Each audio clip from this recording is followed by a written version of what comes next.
ठीक आहे. आता माहिती सांगितलीच तुम्ही, होय. दारू, तंबाखू, मावा, बरोबर ना? ठीक आहे. पिऊन बडबड करणं, चिडचिड करणं आहे का?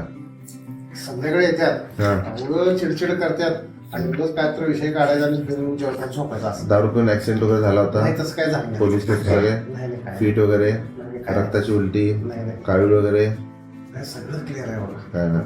अगोदर ट्रीटमेंट कुठे घेतले? नाही घेतली नाही. मग ते स्वतः दारू सोडायचं म्हणतात का? सोडायचा प्रयत्न करतात पण जोडीदार आहेत की जोडीदार आहे, ते हा. चालू करणं असं. ते आमचे बहीण आता कसं करायचं मला म्हणजे कुठं औषध भेटते काय बघ म्हणजे भाऊजीच नाही भाऊजी यायला तयार नाही.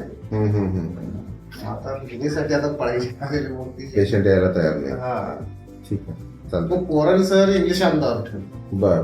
तुम्हाला नाद आहे ना संध्याकाळी जेवा आणि प्याने झोपा ते नाही ते गावातच जायचं आणि कोणाचं जर भांडण काढायचं असलं नाही, कसं असतंय, आता दारू पिणे हा आजार असतो आणि नातेवाईकांना वाटतं की, आता बऱ्याच जणांना वाटतं की सोडायला पाहिजे असं वाटतं, पण काही जण म्हणतात की बाबा पिऊ नको, म्हटलं तर ऐकत नाही, मग थोडं तर पिऊन शांत बस म्हणतो. हा असं म्हणतात. आणि परत तुम्ही आता जसं म्हटलं तुमच्या ओळखीचे ते इंग्लिश दारू आणून ठेवले आणि आता पोरांना दिले पप्पा तुम्हाला नाद आहे ना मग पोरांना आणून दिलं पप्पांसाठी. अपमान व्हायला लागला गावात सगळं काय करायला लागला हे बरोबर. पोरं इंग्लिश आणून ठेवले ते 2 दिवसात मोकळं समजा त्याचा उपयोग होत नाही. ते असलं सगळं होते कंट्रोलमध्ये म्हणतात, कंट्रोलमध्ये होत नसते. आणि त्यामुळे आता कसं आहे, म्हणून तर आता ह्याला एकच पर्याय असतो. जस्ट तुम्हाला माहिती सांगतो, दारू पिणे हा आजार असतो मनाचा. मी सोडू शकतो असं वाटतं, सुटत नाही. मी कंट्रोल करू शकतो म्हणतो, ते कंट्रोल जमत नाही.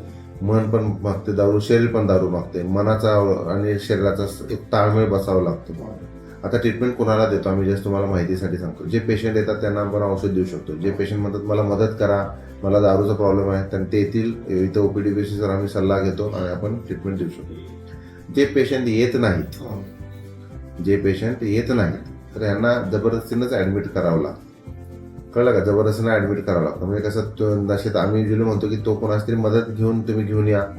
कोणाच तरी ऐकत असतो पेशंट, त्यांना सांगून घेऊन या, नाहीतर पकडून घेऊन या, नशेत असताना घेऊन या, किंवा काय मजेचा भाग म्हणजे कधी कधी नातेवाईकच म्हणतात आम्ही दारू पाजून घेऊन येतो म्हणतात, असं पण असतं. आणि कधी कधी मग तुम्ही पोलिसांची मदत पण घ्यायला लागते. कधी कधी मग आमची हॉस्पिटलची पण टीम आहे, पेशंट येत नसेल तर तुम्हाला मदतीला आमची टीम पण पाठवू शकतो. हा झाला दुसरा पर्याय. लक्षात आलं? तिसरा पर्याय नातेवाईकांचे एक म्हणणं असते, कधी कधी गुपचूप औषध द्या जेवणातनं, किंवा आम्ही घालतो असं म्हणतात. आता ऍक्च्युली जेवणातनं देणे तसं चुकीचं आहे, पण आता कधी कधी नातेवाईक कंटाळतात, पैसे नसतात ऍडमिट करायला, येऊन जाऊन करू शकत नाही, पेशंट येत नसेल. एका चांगल्या हेतूनं एक बऱ्याच नातेवाईकांची एक रिक्वेस्ट असते की आम्ही गुपचूप औषध देतो.